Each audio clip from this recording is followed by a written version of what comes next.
Hello everyone, good morning. Welcome back to my new blog. कैसे हैं आप सभी? आई होप आप लोग बहुत अच्छे होंगे। तो सुबह का वक्त है, करीब जैसे कि डेली का मेरा ब्लॉग स्टार्ट होता है अगर सुबह से, तो आपको 7 बजे से ही होता है। और बस सबसे पहले यहाँ पास मैंने रख दिया है पानी गर्म करने के लिए, पीने के लिए। और उसी के साथ साथ ना जो ये बर्तन रखे हुए हैं रात के, तो इनको भी ना फटाफट से मैं लगे हाथ ना लगा ही दूँगी। तो फ़िलहाल जो अभी मुझे आवश्यकता पड़ेगी ना, वो बर्तन मैं निकाल दे रही हूँ। और बाकी के बर्तन बड़े वाले हो गए, छोटे वाले सारे ना मैं जल्दी जल्दी से लगा दूँगी, जब तक मैं पानी गर्म होगा पीने के लिए। तो जब तक मैं ना सारे बर्तन मैं कोशिश करूँगी कि लग जाएँ, इसके बाद फिर देखती हूँ कि क्या बनाने वाली हूँ। तो फ़िलहाल ना पानी गर्म होगा तो पहले इनको दे के आती हूँ, और फिर एक गिलास ना मैं अपने लिए गर्म करती हूँ। इसके बाद नाश्ता बना रही नाश्ते में बना रही हूँ बच्चों को लंच के लिए भी और नाश्ते के लिए भी पोहा। तो पोहा को हमने पहले ही भिगो के रख दिया था, और सारी वेजिटेबल्स ना पक चुकी हैं। उसमें 1 पैकेट के करीब मैंने मैगी मसाला ऐड कर दिया है, और फिर इसके बाद इसमें मैं पोहा ऐड कर दूँगी। पोहा को ना अच्छे से मतलब 3-4 मिनट के लिए भून लेना है, और बस इसमें लास्ट में ऐड कर देना है धनिया की पत्ती। तो ये लंच के लिए भी हो गया बच्चों के, और साथ में हम लोगों के लिए ब्रेकफास्ट के लिए ही भी हो गया। तो चलिए बस धनिया पत्ती डाल देती हूँ और पोहा। और आज का ना पोहा बहुत मस्त बनता है, बच्चों को ना पसंद है, क्योंकि मैगी मसाला थोड़ा सा ऐड कर दो ना पोहा में, तो पोहा का ना टेस्ट ही चेंज हो जाता है तो मैगी मसाला डालने से। तो चलिए इसको थोड़ा टाइम के लिए और भूनते हैं, ताकि सब वेजिटेबल्स, नमक, पोहा सब मिक्स हो जाए। इसके बाद बच्चों को छोड़ के आने के बाद काफ़ी टाइम, मतलब चाय वाय पीने के बाद का टाइम है, तो सबसे पहले कर लेती हूँ बाल में ऑयलिंग, क्योंकि मुझे आज बाल धुलना है। तो थोड़ा सा ना ऑयलिंग कर लेते हैं। तो इसमें ना मैं थोड़ा सा सरसों का तेल, थोड़ा सा नारियल का तेल मिक्स करके गरम करके लेके आई थी। हल्का सा तेल लगा लेती, इसके बाद करीब 2 घंटे के लिए छोड़ दूँगी, और तब तक मेरा पूरे घर का काम भी कंप्लीट हो जाएगा। तो चलिए थोड़ा सा ना जैसे मसाज टाइप से हल्का सा कर लेते हैं। इसके बाद अब फटाफट से लगा देती हूँ मशीन। तो मैंने पानी ना भरने के लिए पहले ही रख दिया था। जब तक मैंने ऑयलिंग किया तब तक वॉशिंग मशीन में ना पानी भर गया है। तो फटाफट से ना पहले छोटे मोटे जो कपड़े हैं उनको लगा देती हूँ। इसके बाद जो बड़े वाले कपड़े होते हैं, जैसे कि स्वेटर हो गई ना, इनके दूसरे राउंड में लगाऊंगी। बाकी के जो कपड़े होते हैं उनको पहले ही। और बेडशीट है धुलने के लिए, कल बच्चों के रूम के मैंने चेंज किया था, तो उसको भी मैंने निकाल दिया है। और जब तक मशीन में कपड़े धुलते हैं ना, तब तक जितने भी घर के काम होते हैं ना, वो मेरे कंप्लीट हो जाते हैं। तो चलिए इधर लगा दिए हैं। फिर जैसे कि आप लोग देख सकते हैं कि अभी पुराना रूम फैला हुआ है, इस इधर भी मुझे ठीक ठाक करना है। तो जैसे कि बच्चे जाते हैं, ऑफकोर्स 9:15 9:20 में छोड़ के आती हूँ उसे। चाय वाय पीने के बाद काम शुरू करते करते ना 10 बज का टाइम हो ही जाता है। तो इतने से ना नॉर्मल शुरू करते हैं तो 2 घंटे तो आराम से ही लग जाते हैं घर का काम पूरा कंप्लीट करते करते। तो चलिए मशीन हमने लगा दिया है। फटाफट से सबसे पहले शुरुआत करते हैं बेडरूम से, क्योंकि इधर के ही काम लगी हुई थी। मशीन वशीन लगाया, तो इसलिए यहीं से आज काम ना शुरू कर देते हैं। तो फटाफट से कंबल वम्बल फोल्ड कर लेते हैं। जो भी धुलने वाले कपड़े हैं वो मैं इकट्ठा कर ली थी पहले ही।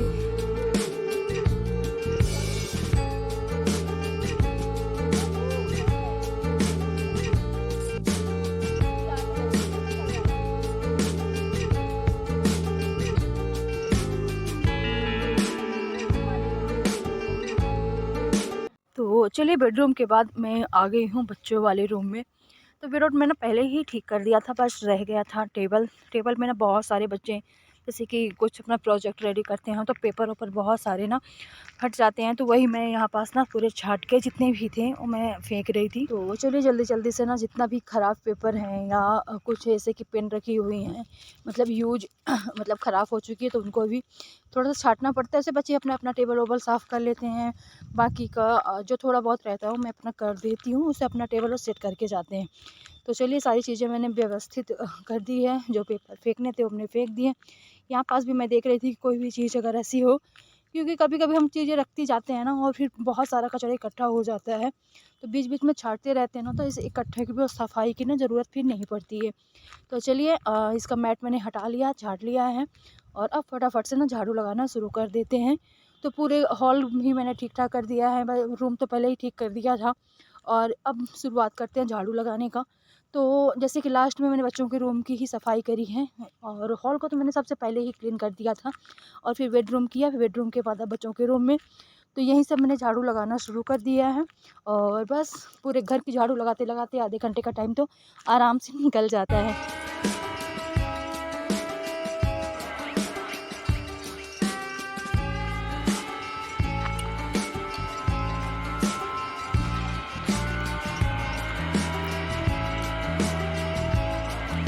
तो चलिए फटाफट से ना किचन को अच्छे से साफ़ कर लिया है, झाड़ के ना पोछे ओछे जो बिछा के रखती हूँ ना मैट वेट में, मैं पहले ही सुबह सुबह जैसे कि घर की क्लीनिंग शुरू करती हूँ तो मैट वेट ना मैं पहले ही झाड़ के और बाहर रख के आती हूँ। थोड़ा सा अगर धूप करता है ना तो डेली उसको 10 मिनट के लिए धूप में डाल देती हूँ। किचन में थोड़ा बहुत पानी होने गिर जाता है ना तो फिर वो गंदा हो जाता है या गीला हो जाता है, थोड़ा सा धूप चाहिए। इसके बाद झाड़ू लगाने के बाद ना पूरे घर में मैंने डस्टिंग शुरू कर दी है। पोछा लगाना अभी बाकी है, पहले मैं डस्टिंग कर लेती हूँ, इसके बाद ना फटाफट से पोछा लगाने वाली हूँ। और पानी हमने लगा दिया गर्म करने के लिए, क्योंकि आज मुझे बाल धोना है। और ऑयलिंग कर लो ना, थोड़ा सा गर्म पानी चाहिए, नहीं तो फिर मतलब तेल अच्छे से छूटता नहीं है। वैसे गर्म पानी में बाल नहीं धोना चाहिए, नॉर्मल रहे।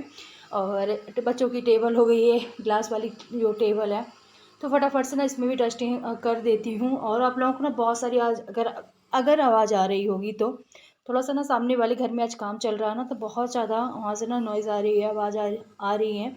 शायद वीडियो में आ रही हो या ना आ रही हो, अभी तो मुझे मालूम नहीं चल रहा, सुनने से पता चलेगा।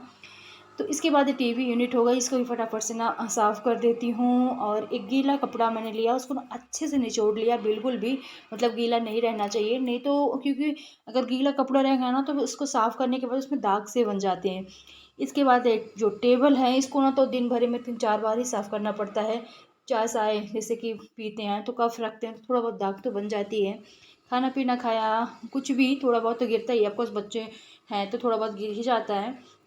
तो 2-3 बार मुझे ना इसे दिन भर में साफ़ करनी पड़ती है।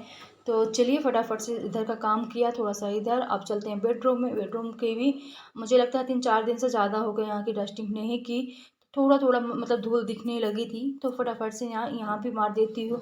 यहाँ भी जो ग्लास की टेबल है शीशे वाली ना, उसमें भी, क्योंकि उसमें ना बहुत जल्दी समझ में आने लगता है। ऐसा कलर ही है फर्नीचर का कि थोड़ा सा भी धूल जमती है ना तो समझ में आने लगता है। और इसी बीच सारे कपड़े भी मेरे धुल चुके थे, मैंने रख दिए थे। और बस पोंछा ओछा लगाने के बाद लास्ट में, सबसे लास्ट में आ गए कपड़े फैलाने के लिए। इसके बाद चलते हैं, फटाफट से नहाना है और फिर बनाना है, आज कढ़ी बनानी है। जैसे कि आप लोगों को कल भी मैंने बताया था, दही जमाया था रात में। तो कपड़े से एक दिन करके ना छोड़ छोड़ के धुलती हूँ, तो फिर एक टोकरी कपड़े आराम से हो जाते हैं। और इसके बाद मैं आ गई हूँ, अभी मैं नहाने नहीं गई, मैंने पानी लगाया था नहाने के लिए, तो इन्होंने ले लिया, तो फिर मुझे फिर से लगाना पड़ा।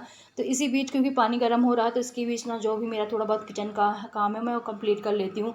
जैसे कि मुझे कढ़ी बनाना है तो इसका मुनगा को बीज से फाड़ के और जो इसके अंदर के बीज हैं वो मैं निकाल लूँगी।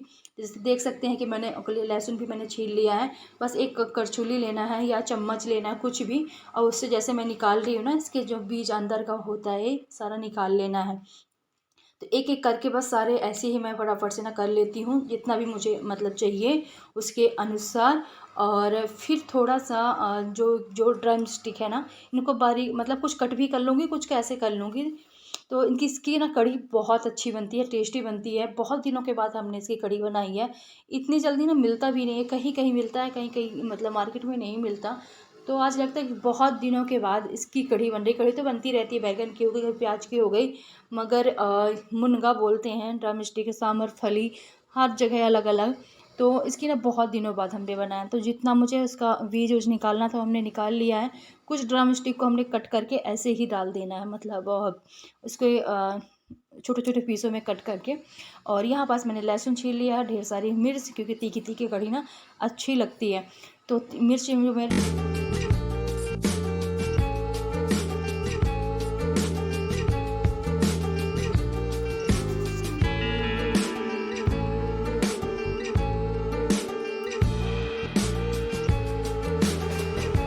और इसके बाद मैं बनाने लगी हूँ। तो सरसों का तेल लिया है, उसमें थोड़ा सा जीरा, थोड़ा सा राई और थोड़ी सी मेथी हमने डाला है। इसके बाद लहसुन अदरक मिर्च को हमने पेस्ट थोड़ा सा ना बारीक बारीक तो नहीं बोलेंगे, थोड़ा सा बड़ा बड़ा पेस्ट कर लिया था।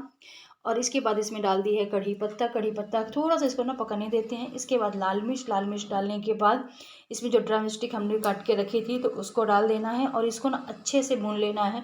और थोड़ा मतलब पक भी जाता है भूनते भूनते। और क्योंकि फिर कढ़ी में बाद में ना इतना अच्छे से पक नहीं पाता है, इसलिए इसको पहले ही पका लेना है। और यहाँ पास बेसन और दही का हमने घोल तैयार कर लिया था और अच्छे से भुनने के बाद इसमें अब मैंने डाल दिया है बेसन का दही का घोल। और थोड़ा सा इसमें और पानी ऐड करना है। इसमें पानी ऐड करने के बाद बस इसको पकने देते हैं अच्छे से, जब तक इसमें उबाल नहीं आएगा जब तक इसको चलाते रहेंगे। और फिर इसके बाद इसको ना गैस थोड़ा सा स्लो करके छोड़ देना है और कम से कम 15 से 20 मिनट के टाइम लग जाएगा इसको पकने में। तो अभी ना शाम का वक्त हो चुका है, टाइम हो चुके हैं 4:30। मैं छत पे आई थी कपड़े निकालने के लिए, तो कपड़े हमने निकाल लिया है और बस टोकरी में रख लिए हैं और चल के इनको अभी फ़िलहाल फोल्ड नहीं करना है, बस अभी मैं ऐसे रख दूँगी क्योंकि उससे पहले मुझे बनाना है फूटा जो होता है मुरमुरे, उसके लड्डू यानी लाई बनानी है। तो जैसे कि हमें तिल के लड्डू बनाए थे और बच्चों को बहुत पसंद आए और वो ख़त्म भी कर दिए हैं बच्चों ने। तो अब बोल रहे हैं ना कि मतलब उस दिन मैं थोड़ा सा ना मुरमुरा भी लेके आई थी, थोड़ा सा ही लेके आई थी, ज़्यादा नहीं, कि बनेंगे या नहीं।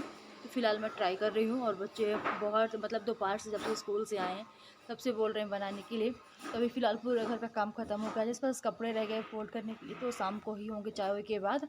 और उससे पहले चलते हैं फटाफट से रखते हैं पाक पकने के लिए गुड़ का। और फूटा भूनना तो पड़ता नहीं है, वो जल्दी भी बन जाएगा, बहुत बिल्कुल भी टाइम नहीं लगने वाला। और अभी तिल भी रखी हुई है तो तिल का अभी फ़िलहाल नहीं बनाने वाली। तिल अभी जैसे जो तिलवा चौथ आता है व्रत है 29 तारीख को, उस दिन हम लोगों को व्रत भी रहता है। तो अगर गांव में रहेंगे तो ठीक है, अगर यहाँ आ जाएंगे तो फिर बनाना पड़ेगा। तो इसीलिए अभी उसको ना नहीं बनाएंगे तिल का, अभी चलते हैं मुरमुरे का बनाने वाले हैं। बच्चे दोपहर से जैसे बताया कि बच्चे दोपहर से ही बोल रहे हैं। तो चलिए कपड़े हमने निकाल लिया है, फटाफट से चलते हैं बनाते हैं, क्योंकि और आज का मौसम दिखाएं तो धूप नहीं करके रखा है, हल्का सा जैसे देख सकते हैं बिल्कुल भी धूप नहीं है और ठंडी भी है आज थोड़ा सा ज़्यादा ही है आने दिन की अपेक्षा, क्योंकि दिन में धूप रहती है तो ठंडी ना थोड़ा सा कम समझ में आती है। तो चलिए बने रहिए ब्लॉग में, मैं चलती हूँ फटाफट से, जो भी जैसे भी बनाना है आप लोगों के साथ शेयर तो करना ही है। तो चलते हैं नीचे। और इसके बाद यहाँ पास जैसे कि मैंने बताया कि फूटे की लाई बनानी है, तो यहाँ पास गुड़ में, क्योंकि गुड़ का पूरा एक पीस था बड़ा सा, तो उसको मैं कट कर रही थी यहाँ पास। क्योंकि इतना बड़ा ना मतलब फूट नहीं रहा था और इतना हमें आवश्यकता है नहीं कि पूरे की आवश्यकता है। तो जितना भी है ना उसको मैं बारीक बारीक कट कर लेंगे ताकि जल्दी से घुल भी जाए, इसका पाक तैयार करने में, चाशनी बनाने में जल्दी से पक भी जाएगा और जितनी आवश्यकता होगी उतना ही निकालना है। और बहुत तेज़ मतलब ऐसे ना देखने में आसान लग रहा है मगर इसका कट करना मुश्किल था।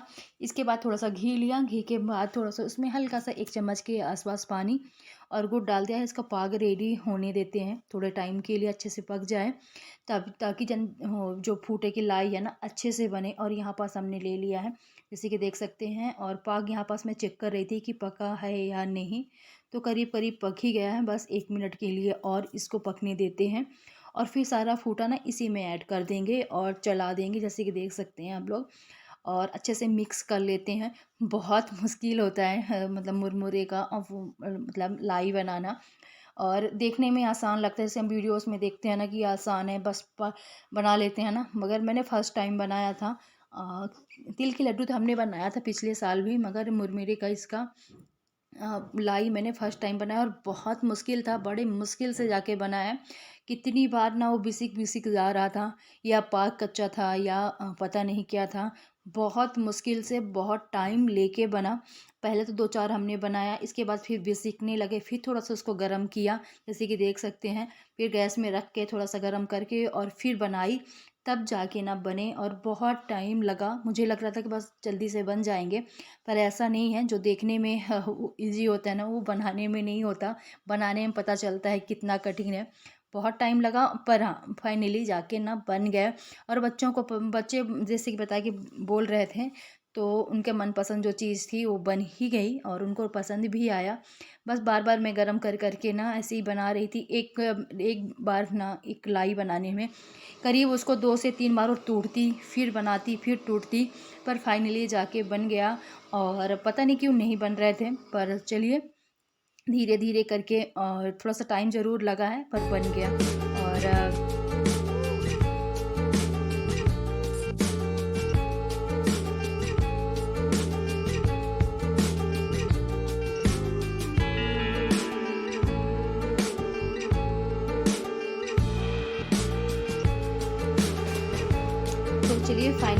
पास बन गई है, बस थोड़ा सा ना ठंडी हो जाए और फिर इनको ना एक कंटेनर में डाल के रख दूँगी।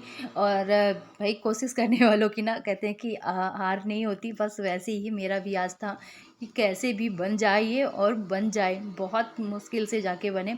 इसके बाद यहाँ पास डिनर की तैयारी चलने लगी है, तो डिनर में बना रही हूँ आलू और गोभी की सब्ज़ी कुकर वाली। तो यहाँ पास तेल ख़त्म हो गया था सरसों का, तो हमने निकाला, थोड़ा सा जीरा, थोड़ा सा राई इसमें मैंने ऐड किया।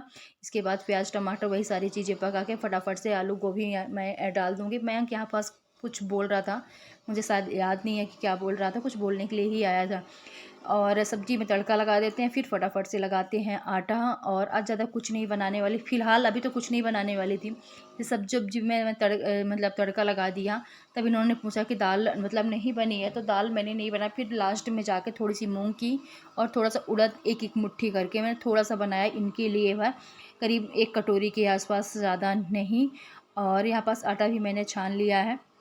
बस इसी के साथ ना इस ब्लॉग को यहीं पास ख़त्म भी करूँगी। कैसी लगी आप लोगों को मेरी वीडियो, कमेंट करके ज़रूर बताइएगा। वीडियो अच्छी लगी हो तो वीडियो को ना लाइक करके जाइएगा। आप लोग ना लाइक करना भूल जाते हैं, तो प्लीज़ वीडियो को लाइक करके ज़रूर जाइएगा। मैं मिलती हूँ आप लोगों से नेक्स्ट ब्लॉग में, तब तक के लिए राधे राधे आप सभी को।